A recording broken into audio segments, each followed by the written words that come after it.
അപ്പൊ ഈ പുതിയ വീട്ടിലോട്ട് ഇപ്പൊ താമസം മാറിയിട്ട് ഒരു 6 months. 6 months. നമ്മളാണ് ഫസ്റ്റ് ഇവിടെ വന്ന്. അതെ, ആദ്യത്തെ ഇന്റർവ്യൂ ആണ് എൻ്റെ ഈ വീട്ടിൽ. ഇവിടെ വന്നപ്പോൾ തന്നെ ഭയങ്കര പോസിറ്റീവ് എനർജി. എന്തോ അത് പക്ഷേ നിങ്ങൾ വന്ന സമയം എന്ന് പറയുന്നത് കുറച്ച് വെയിലായി. പക്ഷേ മോർണിംഗും ഈവനിങ്ങും വളരെ ഭയങ്കര വൈബാ. ഈ ഏരിയ എന്ന് പറഞ്ഞാൽ ഒന്ന് പൊല്യൂട്ടഡ് അല്ല, ട്രാഫിക് ഒക്കെ വളരെ കുറവാണ്. നമ്മുടെ പ്രൈവറ്റ് വെഹിക്കിൾസ് മാത്രമേ പോകുന്നുള്ളൂ. പിന്നെ പറയാൻ പറ്റില്ല, ഇനിയിപ്പോൾ കുറച്ച് കഴിഞ്ഞ് കഴിഞ്ഞാൽ അപ്പുറത്ത് റിംഗ് റോഡ് വരികയാണ്, പിന്നെ കണ്ടെയ്നേഴ്സിൻ്റെ ഒക്കെ ബഹളമായിരിക്കും.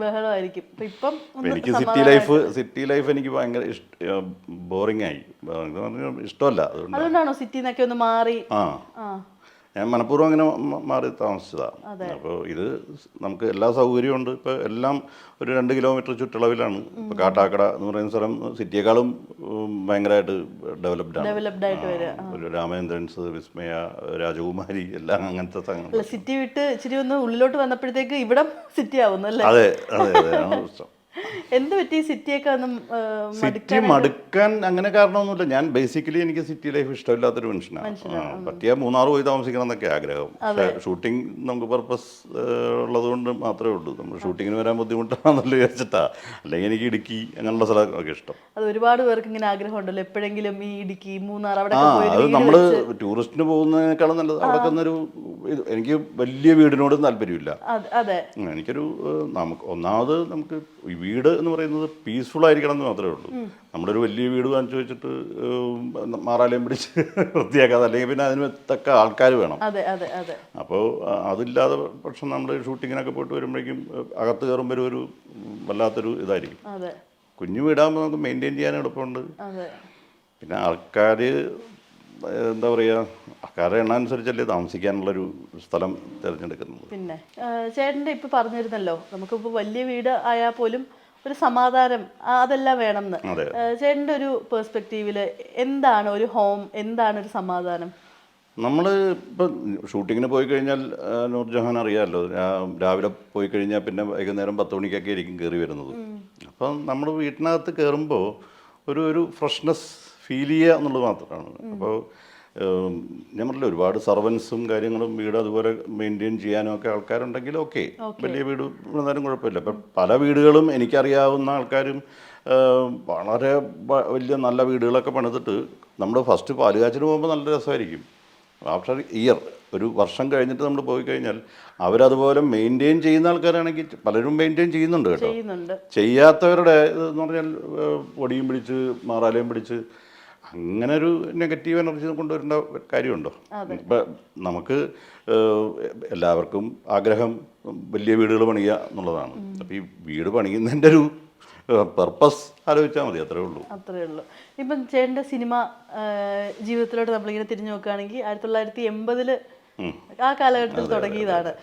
ശരിക്കും പറഞ്ഞാൽ ജഗന്നാഥ് വർമ്മയുടെ മകൻ എന്ന രീതിയിൽ സിനിമയിലേക്ക് വരാൻ ഈസി ആയിരുന്നോ? അങ്ങനെയില്ല. കാരണം അച്ഛൻ്റെ പേരൊരിക്കലും ഉപയോഗിക്കാൻ പുറത്തറിയുന്നത് അങ്ങനെയാണെങ്കിലും ആ ഒരു പേരിൽ അച്ഛൻ ഇതുവരെ ആരോടും റെക്കമെൻഡ് ചെയ്തിട്ടുമില്ല. ഞാൻ എൻ്റെ ഡിഗ്രി കഴിയണം എന്നൊരു ആഗ്രഹം അച്ഛനുണ്ടായിരുന്നു. ഞാൻ 94 ബാച്ചിൽ പോലീസ് ടെസ്റ്റ് എഴുതിയ ആളാണ്. അല്ല, അച്ഛൻ അങ്ങനെയൊന്നുമില്ല, ഗവൺമെൻറ് സർവൻ്റ് ആവണം. അച്ഛൻ പറയുന്നത് എന്നെ പോലെ ഗവൺമെൻറ് സർവൻ്റ് ആയിക്കഴിഞ്ഞാൽ കുറച്ചും കൂടെ സെക്യൂർഡാണ്. അപ്പം അച്ഛൻ പറയുന്നത് ഈ ഫീൽഡ് ഒരു സെക്യൂർഡല്ല നമുക്ക്. അപ്പം ഞാൻ പലപ്പോഴും അച്ഛൻ പറഞ്ഞ വാക്കുകൾ ആലോചിക്കാറുണ്ട്. കാരണം നമുക്ക് ഒരു സ്റ്റേബിളായിട്ട് നമുക്ക് കിട്ടിക്കഴിഞ്ഞാലേ അതിന് ഗുണം ഉണ്ടാവുള്ളൂ. ഇപ്പം എല്ലാവരും സൂപ്പർ സ്റ്റാർസ് ആവണമെന്നില്ല. സെക്കൻഡ് ലെവലിലേക്ക് പോലും പലരും എത്തണില്ല. അപ്പോൾ അങ്ങനെയുള്ളവർക്ക് ഒരു ക്രൈസിസ്, കോവിഡ് പോലത്തെ ഒരു ക്രൈസിസ് വന്നു കഴിഞ്ഞാൽ വളരെ പ്രശ്നമാണ്. എനിക്ക് വന്നിട്ടില്ല, ടൈം നന്നായിട്ട് ബാധിച്ചു. പിന്നെ ഞാൻ പറഞ്ഞില്ലേ, ഇപ്പോൾ നമ്മൾ സ്വന്തം വീടുള്ളവരും അങ്ങനെയുള്ള ആൾക്കാർക്ക് വലിയ പ്രശ്നമില്ല. പക്ഷേ റെൻറ്റിന് താമസിക്കുന്ന ആൾക്കാർക്കൊക്കെ ഒരുപാട് എഫക്റ്റ് ചെയ്തു. എനിക്കറിയാവുന്ന ആൾക്കാർക്ക് തന്നെ ഒരുപാട് എഫക്റ്റ് ചെയ്തു. EMI അടയ്ക്കുന്നതും എല്ലാം. ഇപ്പോൾ ബാങ്കുകാർ പറയുന്നത് മറ്റേ എന്തോ ഒരു ഇതുണ്ടായിരുന്നല്ലോ, നീട്ടിക്കൊടുത്താൽ മതി എന്നൊക്കെ പറഞ്ഞിട്ട്. പക്ഷേ അതിനും ഇൻട്രസ്റ്റ് വരുന്നു എന്നുള്ളത് പലർക്കും അറിഞ്ഞുകൂടായിരുന്നു. അപ്പോൾ അങ്ങനെയുള്ള ക്രൈസിസ് ഒരുപാടുണ്ടായിരുന്നു. അപ്പോൾ നമ്മൾ പറഞ്ഞു വന്ന പോലെ അച്ഛൻ ഒരു തവണ പോലും അങ്ങനെ ഇല്ല. ആ പേരിൽ അറിയപ്പെടണം എന്ന്, ആ പേരിൽ നമുക്കൊരു എൻട്രി കിട്ടിക്കഴിഞ്ഞാൽ അച്ഛൻ പറയാറുള്ളത്, പിന്നെ അത് നിനക്ക് കഴിവുണ്ടെങ്കിൽ കഴിവിന് അച്ഛൻ പറയുന്നൊരു ഫോർമുലയുണ്ട്.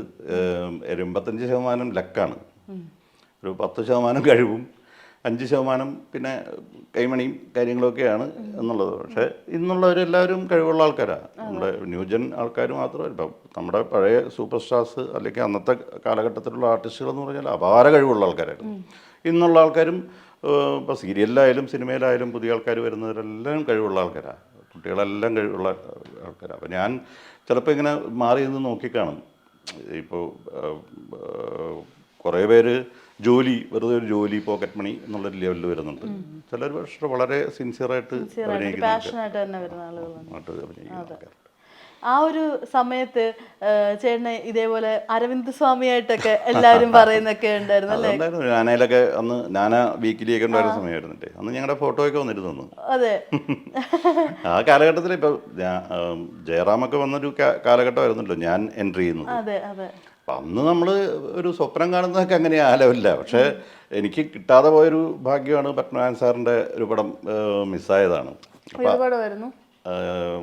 മൂന്നാം പക്കം ജയറാമിൻ്റെ വേഷമല്ല, അല്ല, അതിൽ അജയൻ ചെയ്തൊരു വേഷം ഉണ്ടായിരുന്നു. അപ്പോൾ അതിൽ സാറ് സുരേഷ് ഗോപിയുടെ കല്യാണത്തിൻ്റെ സമയത്ത് ഹാളിൻ്റെ ഒരു സ്ഥലത്ത് വെച്ച് എനിക്ക് എപ്പോഴും ഓർമ്മയുണ്ട്. സാറിങ്ങനെ സ്മോക്ക് ചെയ്തുകൊണ്ടിരിക്കുന്ന സമയത്ത് ഞാൻ അതിലെ പാസ് ചെയ്തപ്പോൾ എന്നെ വിളിച്ചിട്ട് കടലിൽ നീന്താൻ പഠിക്കണം എന്നൊക്കെ പറഞ്ഞു എൻ്റെ അടുത്ത്. അപ്പോൾ അതിലും ബേസ് ആയത് അദ്ദേഹത്തിൻ്റെ മോൻ തന്നെയാണ്. അനന്തപത്മനാഭൻ എൻ്റെ ജൂനിയറായിട്ട് പഠിച്ചതാണ്. അപ്പോൾ അങ്ങനെ ഒരുപാട് പേരുണ്ട്. എം ജയചന്ദ്രൻ എൻ്റെ ജൂനിയറായിരുന്നു. ഞാൻ ഇവാനിയസ് കോളേജിലാണ് പഠിച്ചത്. യദുകൃഷ്ണൻ, അങ്ങനെ ഒരുപാട് പേര് ജൂനിയേഴ്സ് ഉണ്ട്. സീനിയേഴ്സും ഒരുപാടുണ്ട്. അമ്പിളിച്ചേട്ടൻ, ജഗദീഷ് ഏട്ടൻ, അവരൊക്കെ അവിടെ ആയിരുന്നു. അവരൊക്കെ ഒരുപാട് സീനിയേഴ്സ് ആയിരുന്നു. അപ്പൊ ഈ മൂന്നാം പക്കം ഇതുപോലെ നഷ്ടമായത് ഇപ്പോഴും അല്ല, അങ്ങനെ ഒരുപാട് നഷ്ടങ്ങൾ പറയുകയാണെങ്കിൽ അതിൻ്റെ കണക്കെടുക്കാനേ സമയമുള്ളൂ. കാരണം ഹരൻ സാറിൻ്റെ 2 പടത്തിൽ ഞാൻ അവിടെ ചെന്നതാണ്. ഐ മീൻ, ഒന്ന് ലൊക്കേഷനിൽ ചെന്നതാണ്, ആരണ്യകം എന്ന് പറഞ്ഞ പടത്തിൽ വിനീതിൻ്റെ ക്യാരക്ടറിന് അവിടെ ചെന്നതാണ് ഞാൻ. പിന്നെ സർഗത്തിൻ്റെ സമയത്ത് അന്ന് ലൊക്കേഷനൊന്നുമല്ല, മദ്രാസിൽ ഞാൻ നീലഗിരി എന്ന് പറഞ്ഞ സിനിമയുടെ ഷൂട്ടിങ്ങിന് എൻ്റെ ഇൻട്രോ എടുക്കാൻ വേണ്ടിയിട്ട് അവിടെ ചെല്ലുമ്പോഴാണ് ഇങ്ങനെ ദേവൻ ചേട്ടൻ ഹരൻ സാറിനെ കാണാം എന്ന് പറഞ്ഞിട്ട് പോയി. ഞങ്ങൾ ഒരുപാട് സംസാരിച്ചതാണ്. പക്ഷെ അതും മിസ്സായി. അപ്പോൾ സർഗത്തിലൊക്കെ ലീഡ് റോള്. അപ്പോൾ അത് പക്ഷേ ഈ തലവിധി എന്ന് പറയുന്നൊരു സാധനം ഉണ്ടല്ലോ. ഞാൻ ഭയങ്കര ദൈവവിശ്വാസിയാണ്. എന്ന് വെച്ചാൽ ഞാൻ അങ്ങനെ സ്വയം പറയുന്നതല്ല ഞാൻ പറഞ്ഞത്. അപ്പോൾ മനസ്സിനുള്ളിലുള്ളതാണ്. അത് നമുക്ക് ഈ എന്ത് അംബീഷ്യസ് ആണ്. ഇപ്പോൾ ഓരോരുത്തർ നല്ല നിലയിൽ ഇരിക്കുന്ന ആൾക്കാർ പറയും അംബീഷ്യസ് ആവണം, അങ്ങനെ ചെയ്യണം, ഇങ്ങനെ ചെയ്യണം. പക്ഷേ എല്ലാവരും അംബീഷ്യസ് അല്ലേ? ആരാണ് അംബീഷ്യസ് അല്ലാത്തത്? പക്ഷേ അതൊരു ഇപ്പം ഞാനെപ്പോഴും എക്സാമ്പിൾ പറയാറുണ്ട്. ഇപ്പം FRCS പഠിച്ച ഒരു ഡോക്ടർ ചിലപ്പോൾ അപ്പുറത്ത് ഈച്ചയായിട്ട് ഇരിക്കുന്ന സമയത്തായിരിക്കും MBBS. എനിക്ക് എക്സാമ്പിളുണ്ട്. വെറും MBBS ഉള്ള ഒരു പ്രായം ചെന്ന ഡോക്ടറുടെ അവിടെ പുള്ളി ക്ലിനിക്ക് വരെ വെച്ചു, കിടത്തി ചികിത്സയ്ക്കുള്ള ക്ലിനിക്ക് വരെ വെച്ചു. അപ്പോൾ നമുക്ക് എല്ലാം അംബീഷ്യസ് ഉള്ളതാണ് ടൈം. ഇപ്പോൾ പിന്നെ ഹരൻ സാറിൻ്റെ വായിന്ന് തന്നെ ഒരിക്കൽ അദ്ദേഹം എന്നെ അനുഗ്രഹിക്കുകയൊക്കെ ചെയ്തു. You are a deserving artist, ഞാനല്ലെങ്കിൽ വേറൊരു ആൾ വഴി എന്തായാലും നല്ലൊരു പൊസിഷനിലെത്തും. നമ്മൾ കാത്തിരിക്കുക, അത്രയേ ഉള്ളൂ.